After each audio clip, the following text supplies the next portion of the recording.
नमस्कार, आप देख रहे हैं तिरंगा टीवी राजस्थान। मैं हूं आपके साथ रानीदान रावल। आज धरती का तापमान बढ़ रहा है, ग्लेशियर पिघल गए हैं, समुद्र तल ऊंचा उठता जा रहा है, जनसंख्या आबादी खतरे में है और पेड़ लगाना, पौधे लगाना बहुत परम आवश्यक हो गया है।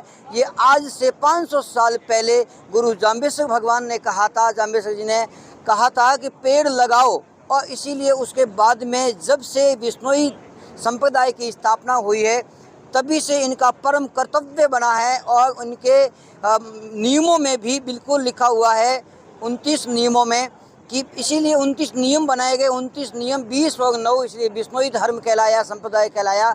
और पेड़ लगाना बिल्कुल परम कर्तव्य है और पेड़ को काटना बहुत बड़ा अपराध है।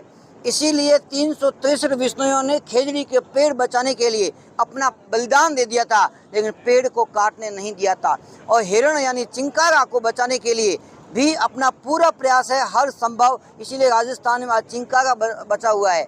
और चिंकारा और खेजड़ी यानी प्रत्येक जीव जंतु की रक्षा करना विष्णुई संप्रदाय का परम कर्तव्य बना है और 29 नियमों में आपने शामिल किया है। आज हम यहाँ पे बालोतरा में आए हैं डॉक्टर राजेश विश्नोई के यहाँ नवीन गृह प्रवेश कार्यक्रम में, और यहाँ पर किस प्रकार की व्यवस्थाएं दी गई है वो व्यवस्था हम आपको दिखाएंगे। प्लास्टिक मुक्त, पहली बार प्लास्टिक मुक्त। यहाँ पर तांबे के बर्तन है, तांबे के कलश है, उसमें जो प्राचीन सभ्यता से जुड़ा हुआ तांबा है और उसी में ही पानी पिलाया, जलपान करवाया जा रहा है। और यहाँ पर जूठन ना छोड़ें, जो झूठा होता है बर्तन, झूठा खाना नहीं छोड़ना चाहिए। उतना ही ले थाली में जितना खा सको उतना ही ले थाली में, एक अन्न भी फालतू न जाए नाली में। यही अपना मुख्य कर्तव्य और मुख्य ध्येय वाक्य लेकर हमारे साथ में गुरुजी है, पर्यावरण प्रेमी है, उनसे हम बात करेंगे। साहब नमस्कार। नमस्ते सर। आपने ये इतना बड़ा जो आंदोलन शुरू किया है पर्यावरण संरक्षण के लिए, आपके मन में क्या, दिलो दिमाग में क्या बात आती है? ये अभियान आज से 550 वर्ष पहले हमारे गुरु जम्बेश्वर भगवान जो दुनिया के प्रथम वैज्ञानिक हुए हैं, उनके पद चिन्हों पर चलते हुए 363 नर नारियों ने पेड़ों को बचाने के लिए अपना जीवों का, प्राणों का बलिदान दे दिया।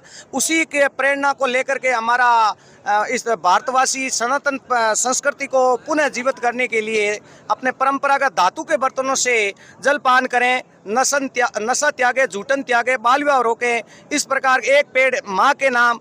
और हमारी शिक्षक पर्यावरण टीम जिला फलोदी आज बालोतरा की धरती पर पहुंची है। तो हमारी पूरे भारत वर्ष के अंदर हमारी शिक्षक पर्यावरण घूमती है। यदि शिक्षक हम लोगों, इन देश के लोगों को जागरूक नहीं करेंगे तो कौन करेंगे? इसी भाव के तहत हमें जाते हैं और जिस कार्यक्रम में जाते हैं वह बिल्कुल 100% नशा मुक्त रहता है, जूठन मुक्त रहता है और सिंगल यूज प्लास्टिक एक भी यहाँ नहीं लाते हैं। तो लोगों को इस प्रकार के हृदय परिवर्तन करके सेवा के भाव से और छुट्टी के दिन जाते हैं। तो आज यहाँ हमारे डॉक्टर परसाराम जी जो यहाँ के सीनियर सर्जन हैं, उनके भतीज के यहाँ गृह प्रवेश कार्यक्रम के अंदर उन्होंने बुलाया है। तो हम आज यहाँ बिल्कुल मेहमानों को तांबे के लोटों से जलपान करवा रहे हैं और पर्यावरण संरक्षण जो हमारी संस्कृति है, मूल संस्कृति, हमारी वैदिक सभ्यता है, उनको पुनर्जीवित करने के लिए, धरती की सेहत को बचाने के लिए और जलवायु परिवर्तन के खतरे को कम करने के लिए। आपने बताया कि ग्लेशियर पिघल रहे हैं, क्यों पिघल रहे हैं? इस सारा मनुष्य जो दुनिया का सबसे बुद्धिमान प्राणी है, तो उनसे अपेक्षा है कि वो सिंगल यूज प्लास्टिक है, प्रकृति का कैंसर है और गौ माता का हत्यारा है, और जूठन बिल्कुल नहीं करें। और अपने घरों के आगे जिस प्रकार से आज इन्होंने, आप देखोगे घर के आगे बहुत ही सुंदर बगीचा तैयार किया है, तो अपने आप के घर को भी ऐसा एक यूनिक बनाएं, हम आदर्श बन करके उभरें और हमारे अंदर पर्यावरण भाव है वो अपने आचरण के अंदर है वो झलकने चाहिए। इसी भाव को लेकर हमारी शिक्षक पर्यावरण टीम पूरे भारतवर्ष के अंदर जाती है और काफ़ी अच्छा सुधार आ रहा है। तो हम कोई नया नहीं कर रहे हैं, हम वही कर रहे हैं जो हमारे पूर्वज करते थे। बिल्कुल, नशा नाश का दूजा नाम, तन मन धन तीनों बेकाम। बिल्कुल, तन मन धन तीनों बेकाम हो जाते हैं। जो आदमी नशा करता है नाश हो जाता है। इसीलिए नशा मुक्त जीवन जीने की प्रेरणा दे रहे हैं। और आज भी धरती पर लाखों लोग भूखे सो जाते हैं, क्योंकि अन्न खराब हो जाते हैं। इसीलिए आपका भी बिल्कुल ध्येय वाक्य है कि जूठन ना छोड़ें, एक दाना भी फालतू खराब ना हो। और पेड़ हमें सब कुछ देता है, लेता कुछ नहीं है। इसीलिए वृक्ष को देवता कहते हैं, यानी देवता है, लेवता कुछ नहीं है। ये आज हम यहाँ पर देख रहे हैं कि कितनी व्यवस्थित तरीके सब जगह लिखा हुआ है, पेड़ धरती का श्रृंगार है, पेड़ है तो जीवन है, पेड़ लगाओ, वर्षा लाओ।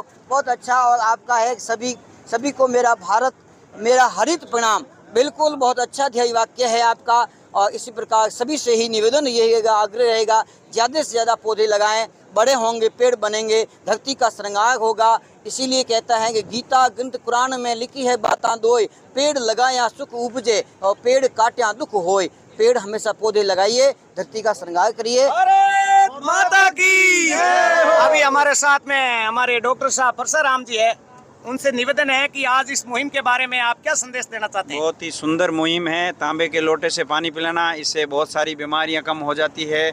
और इनकी जो सारी मुहिम है वो बहुत ही सुंदर मुहिम है। इससे मनुष्य का कल्याण होगा। जैसे गुरु जम्बेश्वर भगवान ने बहुत ही 500 साल पहले बोली थी वो बात अभी एकदम चरितार्थ होने के लिए ओम जी ने जो मुहिम चलाई है वो बहुत ही सुंदर काम है। आप रानीदान जी का और ओम जी का बहुत बहुत धन्यवाद, आभार। धन्यवाद बहुत बहुत। यहाँ पर जिस प्रकार से मुहिम चलाई जा रही है, बिल्कुल 500 वर्ष पहले गुरु जम्बेश्वर भगवान ने कहा था और ये धरती के पहले पर्यावरण वैज्ञानिक हुए और उनके पद चिन्हों पर पूरा विश्नोई समाज चल रहा है, हमारा पूरा राजस्थान चल रहा है और आने वाली पीढ़ी चल रही है। वर्तमान के वैज्ञानिक भी जम्बो जी की बात का अनुसरण करते हैं। इसी प्रकार की यहाँ पर व्यवस्थाएँ हैं, पर्यावरण संरक्षण का संदेश दे रहे हैं। हमारे साथ जुड़ चुके हैं शिक्षा विभाग के संयुक्त निदेशक तथा संस्कृत के शिक्षाविद डॉक्टर भलूराम जी खीचड़, उनसे बात करेंगे। सर नमस्कार। नमस्कार जी।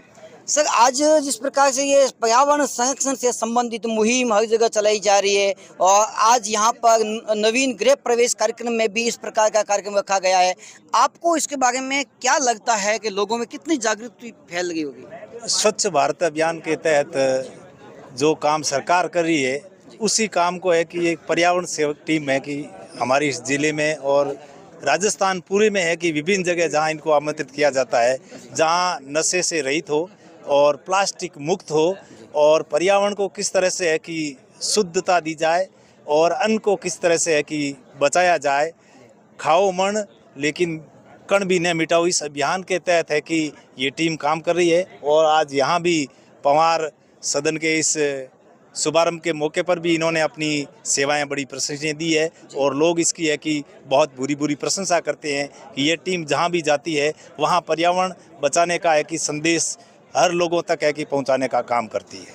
सर, जिस प्रकार आप शिक्षा विभाग में हैं, संयुक्त निदेशक के पद पर हैं, तो ये जूठा न छोड़ें, ज़्यादा से ज़्यादा पेड़ लगाइए, तो सरकार कहती है जूठा नहीं छोड़ें, प्लास्टिक त्यागें, ये शिक्षा विभाग के पटल पर आप रख सकते हैं ताकि अपने पाठ्यक्रम में इसको शामिल किया जा सके।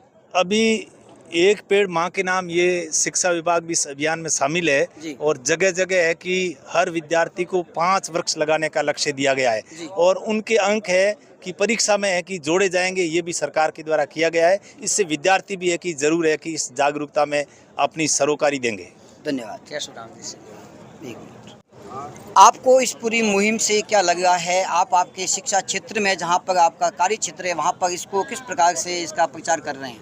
ये एक सार्थक अभियान है जो जन जन की जागृति और प्रत्येक के मानस पटल पर पर्यावरण की और अन्न के बचाने के लिए जो विशेष प्रयास ओम जी की टीम और पर्यावरण सेवक कर रही है, ये राजस्थान की सरकार न करके एक सरकार के आशय सरकार के सेवक जिस रूप से कर रहे हैं वह वास्तव में सराहनीय पहल है, जिससे लोगों में ये मुहिम रहे कि भाई पर्यावरण को बचाना है, जूठा नहीं छोड़ना है और स्वास्थ्य के लिए भी अन्न का अनादर नहीं करना है। ये सब मुहिम एक सार्थक और पॉजिटिव वे के अंदर लोगों में भावना भर के आगे बढ़ाने का कार्यक्रम है। जो आप जो प्रसार कर रहे हैं मीडिया प्रभारी वगैरह और पर्यावरण टीम, ये सभी सराहनीय इस पहलू का अंग है कि सरकार जहाँ नहीं जा सकती वहाँ एक समाज जा सकता है, तो समाज ही सरकार के अंग के अंदर आगे बढ़ाने में ये मुहिम पहल सार्थक साबित हो सकती है। ऐसी मेरी इस पर्यावरण प्रेमी टीम के साथ और पवार बंधुओं के परिवार सदन के अंदर जो गृह प्रवेश में कार्यक्रम रखा गया है, ये वास्तव में सराहनीय पहल है कि अच्छे नाम से जाने के बाद में सभी इन परिवार को आगे बढ़ाने भी और पर्यावरण को बढ़ाने में योगदान दे रहे हैं। ये वास्तव में एक योगदान का पहलू है और आपके लिए भी सराहनीय है। डॉक्टर साहब, आप संस्कृत में ऐसी कोई उक्ति बताएं जो संस्कृत में पेड़ संबंधित पर्यावरण संबंधित हो। संस्कृत में तो यहाँ कहा गया है जी। कि 10 है कि पुत्रों के बराबर है कि एक वृक्ष को माना गया है। जी तो यदि है कि आप एक वृक्ष की सेवा करते हैं, इसका मतलब है कि 10 पुत्रों के बराबर है वो। जी बिल्कुल, एक पेड़, एक पौधा लगाएं, उसको पेड़ बनाएं, वो 10 पुत्रों के बराबर हमारा कल्याण करता है। इसीलिए पेड़ लगाओ, धरती का श्रृंगार करो। इसी का हमारे साथ जुड़ चुके थे शिक्षाविद तथा पर्यावरण प्रेमी, सब जुड़े हुए थे, जुड़े गए हमारे साथ। देखते रहिए तिरंगा टीवी राजस्थान। जय हिंद, जय भारत।